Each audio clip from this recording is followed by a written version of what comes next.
Hello tout le monde, j'espère que vous allez bien, bienvenue dans cette nouvelle vidéo. Je reviens aujourd'hui dans cette vidéo pour vous donner mes 10 conseils pour trouver un stage. Je sais que c'est pas toujours facile, même moi j'ai galéré un petit peu, on envoie des lettres de motivation, des CV, des demandes à gogo et on se prend plein de refus, même parfois juste pas de réponse. Donc écoutez, j'espère que ça va vous être utile et je vous laisse avec la suite. Alors le premier conseil que j'ai à vous donner, c'est d'être flexible.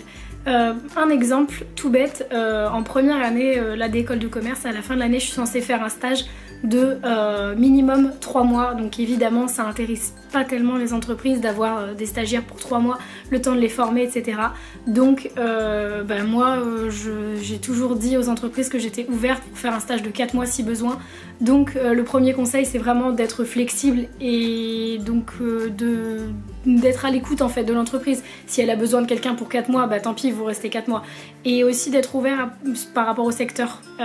Vous bloquez pas en disant par exemple, j'ai plein d'amis moi qui cherchent dans le management du sport, sauf que c'est un domaine qui est assez restreint. Donc vous bloquez pas. Si jamais vous n'avez pas votre premier stage dans le management du sport, c'est peut-être pas grave, peut-être que le prochain vous l'aurez. Enfin voilà, ouvrez-vous à d'autres horizons. Le deuxième conseil, évidemment, c'est de faire appel à son réseau, donc que ça soit la famille, les amis de la famille, les amis, etc.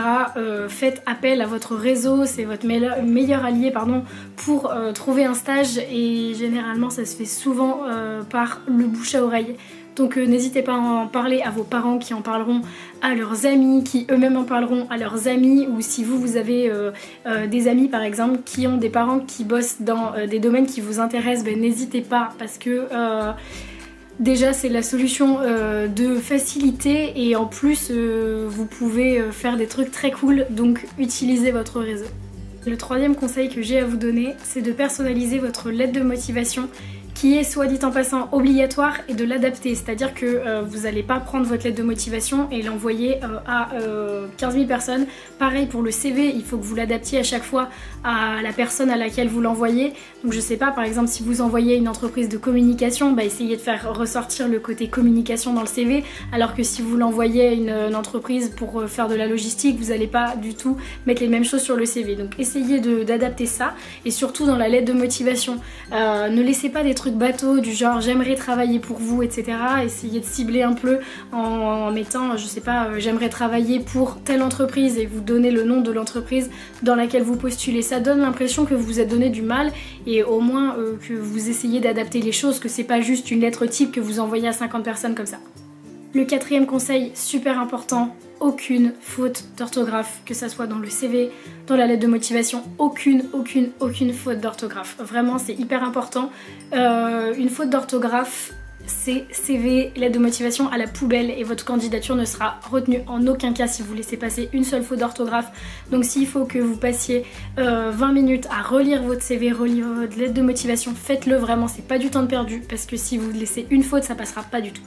Le cinquième conseil, quand vous répondez à des annonces qui sont déjà en ligne, c'est le minimum, mais c'est de remplir les critères en fait.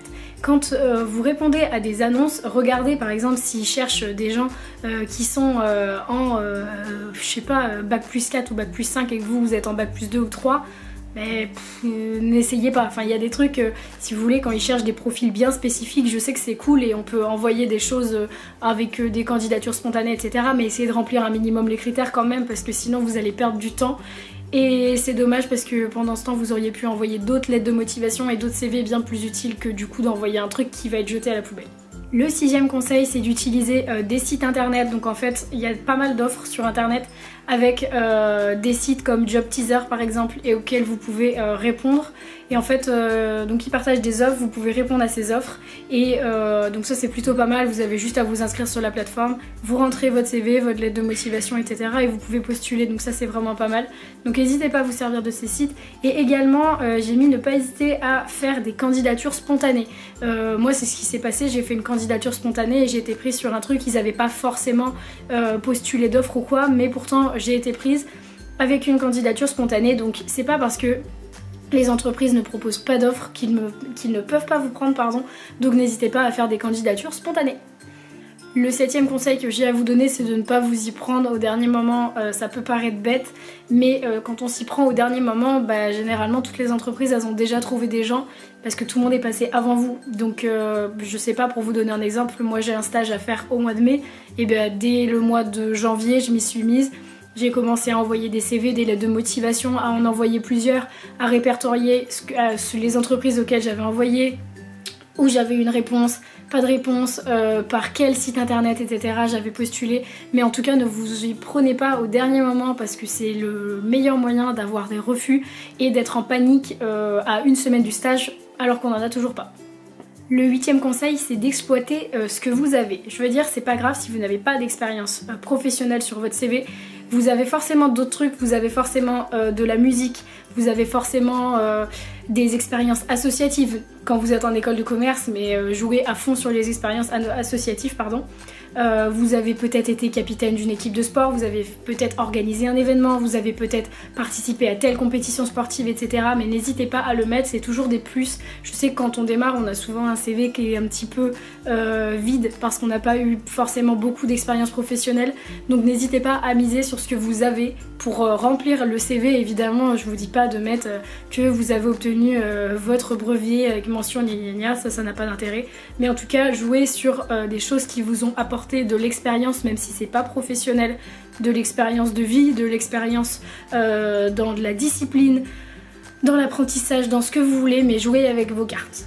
L'avant-dernier conseil, c'est de connaître l'entreprise pour laquelle vous postulez. Vous allez vous retrouver, imaginons, vous passez la première étape, donc vous vous retrouvez en entretien, que ce soit téléphonique, entretien physique, etc. Vous vous retrouvez en entretien et typiquement, moi, un entretien que j'ai passé, on m'a demandé pourquoi notre entreprise, qu'est-ce que vous connaissez de notre entreprise. Donc c'est sûr que si vous arrivez en disant je sais pas, par exemple, c'est une marque de sport, j'aime bien courir, etc. Bah non, en fait ça suffit pas, il faut connaître 2-3 trucs sur l'entreprise, sur l'histoire, sur pourquoi cette entreprise elle vous touche particulièrement. Enfin voilà, il faut connaître 2-3 trucs et montrer que vous vous intéressez parce que vous arrivez juste pas comme ça, les mains dans les poches pour un entretien. Et il faut montrer que vous avez un minimum de connaissances sur l'entreprise et que vous êtes apte du coup à l'intégrer.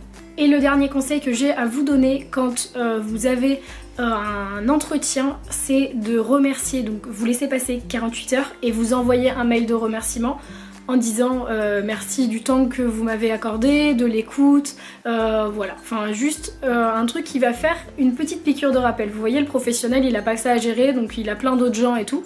Le fait que vous envoyez un petit truc, il va se dire ah oui c'est vrai, je me souviens de cette personne, je me souviens de sa performance, etc. Donc n'hésitez pas à envoyer un petit mot de remerciement à peu près 2 jours après. Et si jamais vous n'avez pas de réponse dans tout ce que vous avez envoyé, là je parle pas côté entretien, mais si jamais vous avez juste envoyé des candidatures, 2 semaines après, relancez. Relancez en disant Madame, Monsieur, je vous ai adressé ma candidature il y a 2 semaines, etc. Je voudrais m'assurer de la bonne réception de celle-ci, enfin voilà.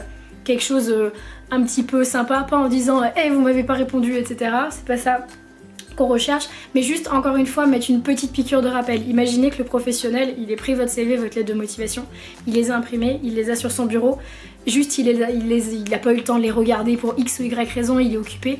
Vous envoyez un petit truc, il va se dire ah oui c'est vrai, j'ai cette personne à regarder, etc. Et il va se dire aussi cette personne elle est motivée. Elle est motivée et elle en veut, donc vraiment n'hésitez pas. Donc si jamais on vous a pas pris en entretien, vous relancez 2 semaines après. Et si jamais on vous a pris en entretien, et 2 jours après vous envoyez un gentil mot de remerciement, ça fait toujours plaisir. Donc voilà les gars, cette vidéo est maintenant terminée, j'espère qu'elle vous a plu, j'espère surtout qu'elle a pu vous aider.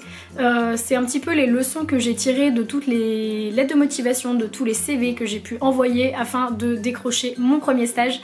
Donc j'espère que ça aura pu vous aider. Si c'est le cas, je vous laisse liker la vidéo et vous abonner à la chaîne juste en dessous. Et moi je vous dis à plus dans une nouvelle vidéo. Bye. J'ai coupé mes cheveux, j'adore ce genre de coiffeur où tu demandes un dégradé et tu ressors avec les cheveux tout droit. Je t'ai demandé un dégradé, je paye pourquoi en fait. Votre lettre de motivation et le 5e conseil, c'est d'utiliser des réponses à des annonces. Non, n'importe quoi, n'importe quoi. Moi j'espère que ça aura pu vous aider, que ça aura... Calmons-nous, calmons-nous, calmons-nous.